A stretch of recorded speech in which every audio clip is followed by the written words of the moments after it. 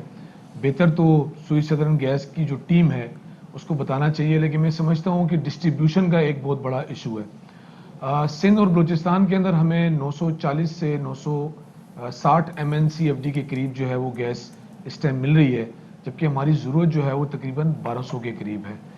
کہیں نہ کہیں ایسا خلا ہے کہ جس کی وجہ سے سندھ اور سندھ کا شہر جو کراچی ہے وہ بہت زیادہ متاثر ہے, اور اس متاثر ہونے کی وجہ سے ہماری مائیں بہنیں, ہمارے بچے اسکول جو جاتے ہیں وہ بہت سخت متاثر ہیں, اور میرا گھر خود بھی متاثر ہے. چلیں میرے گھر کی تو خیر ہے, ہم افورڈ کر لیں گے, لیکن اس کراچی کی جو عوام ہے جنہوں نے مینڈیٹ دی ہے اس کراچی کی عوام کو, عمران خان صاحب کو, میں سمجھتا ہوں کہ وہ دن آ چکا ہے کہ ہمیں اب جو ہے وہ PM صاحب کو باقاعدہ جو لیٹر میں نے لکھا ہے اس کا مقصد یہی تھا کہ ہو سکتا ہے احمد اظہر صاحب جو منسٹر ہیں وہ شاید میرے لیٹر کو ریفیوز کر دیں, اگنور کر دیں, لیکن مجھے میرے وزیر اعظم پہ پورا بھروسہ ہے اور یقین ہے کہ میری آواز جب اس میڈیا کے توسط سے, جب آپ کے چینل کے توسط سے ان تک پہنچے گی, یقیناً وہ 7 دن کے اندر جو ہے وہ اس بحران کا حل کرنے کی بھی پوری ہر ممکن کوشش کریں گے اور اس مسئلے کو حل بھی کرائیں گے, کیونکہ کراچی نے ان کو مینڈیٹ دیا ہے. چلے راجہ اظہر صاحب, آپ کو اپریشیٹ تو کرتے ہیں کہ آپ نے یہ مسئلہ ایٹ لیسٹ اٹھایا تو صحیح, کیونکہ بڑا مشکل ہوتا ہے جب ریپرزینٹیٹیو اپنے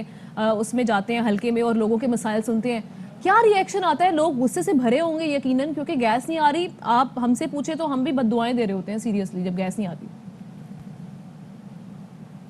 آپ اس سے اندازہ لگا سکتے ہیں کہ میرے حلقے کی عوام بشمول پورا کراچی, خاص طور پہ جو میرا حلقہ ہے اس کی عوام کا کیا حال ہوگا. پچھلے ہفتے ہمارے کئیوں بعد جو میرا علاقہ ہے کچھ لوگوں نے پروٹیسٹ کرنے کی کوشش کی. ظاہر ہے جب ہم پروٹیسٹ کے لیے روڈوں پہ نکلتے ہیں لوگ پریشان ہوتے ہیں, اور جب میں ان کے پاس گیا آپ یقین کریں ان کی آنکھوں میں آنسو تھے, اور ان کا کہنا یہی تھا ہم نے وزیر اعظم عمران خان کو ووٹ دیا تھا اور ہمیں پتا تھا کہ 30 سالہ گن اتنی جلدی ختم نہیں ہوتا, لیکن ہمیں گیس کے ذخائر میں کیوں ڈالا جا رہا ہے. ہم تو ابھی پانی اور سیوریج لائنوں سے نکلے تھے, ہم تو تعلیم اور صحت کی بات کرنے آئے تھے, ہمیں گیس کے بحران میں ڈال دیا گیا ہے. عوام بہت زیادہ پریشان ہے. اچھا, ایک تو بات اکثر کی جاتی ہے نا کہ PTI ورسز PTI, یعنی کہ پہلے کے بیانات اور ابھی کے بیانات. تو پہلے یہ کہا تھا احمد اظہر صاحب نے کہ گیس جو ہے وہ دستیاب ہوگی, بحران حل ہو جائے گا اور دن میں 3 بار گیس کی فراہمی یقینی بنائیں گے. اب تو ہم دیکھ رہے تھے کہ فواد چودھری صاحب نے کہا کہ تیار ہو جائیں سلنڈرز کے لیے. تو یہ اچانک یہ جو شفٹ ہے یہ کیوں آیا اور اتنا شدید کیوں ہو گیا بحران؟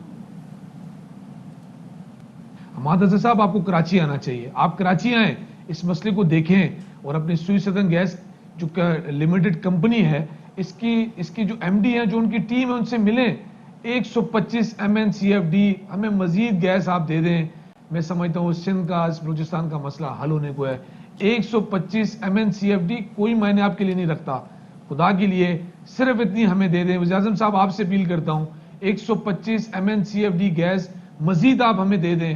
انشاءاللہ یہ سندھ اور بلوچستان فیضیاب بھی ہوگا, گیس کی دستیابی سے آپ کو دعائیں بھی ملیں گی. اچھا سر, جس طرح سے آپ نے لیٹر میں بھی یہ بات کی ہے کہ جی یہاں پر لوکل باڈیز الیکشن ہونے ہیں کراچی میں, تو پہلے سے ہی اگر لوگ ناراض ہوں گے تو آگے کیا رزلٹ آئے گا؟ آپ کو خدشہ ہے کہ خیبر پختونخوا میں جو کہ میدان تھا, ہوم گراؤنڈ تھا, وہاں یہ سچویشن رہی تو کراچی سے تو بالکل ہی ہاتھ سے نکل جائے گا؟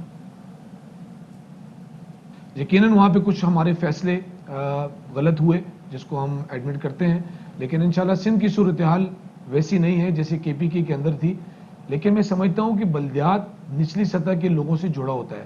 جب نچلی سطح کے لوگوں کے کام ہو رہے ہوں گے یا کام نہیں ہوں گے تو ڈیفینیٹلی اس کا فرق نہیں, بہت زیادہ فرق جو ہمارے الیکشن میں پڑے گا, کیونکہ ہمارے جو کینڈیڈیٹ ہوتے ہیں وہ گراس روٹ کے ہوتے ہیں, وہ بلدیات, وہ علاقائی شخصیت پر مبنی ہوتے ہیں. تو اسی لیے میں نے ذکر کیا تھا کہ خان صاحب ہمارا بلدیات آنے والا ہے,